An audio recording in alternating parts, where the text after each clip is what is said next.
Mugamba mutya abali ku channel yaffe eyitibwa Kyaiti YouTube channel yaffe. Waliwo wano ekirooto kye bambuuzizza, waŋŋambye nti okuloota mukwano gwo gw'oludde okulaba kiba kitegeeza ki? Ebiseera ebisinga osobola okuloota omuntu gw'oludde okulaba nga mukwano gwo, nga mwali mubeera mwenna ne mumala ebbanga temukyeraba, ne wayitawo ebbanga nga lya myezi 5 mwaka, n'otandika okubeera ng'omufuna mu birooto byo, ng'akujjira mu birooto byo nga muli mwenna munyumya, mwogera, mulina bye mweraga, nga mulina bye mukola mu kirooto. Ebiseera ebisinga buli woloota mukwano gwo gw'oludde okulaba, obeera osobola okumulaba obudde bwonna, oba obeera ojja kulaba baalinako oluganda.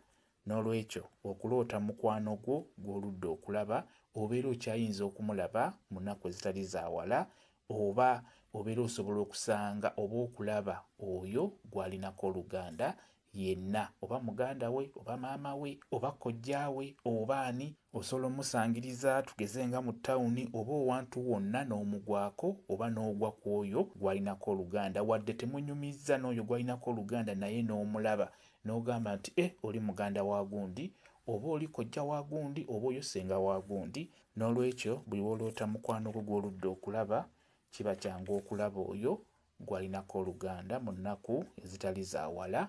Kyekyo kambe WhatsApp namba yange osobola okumbuuza, nja kwongera okunnyonnyola ku viidiyo eno.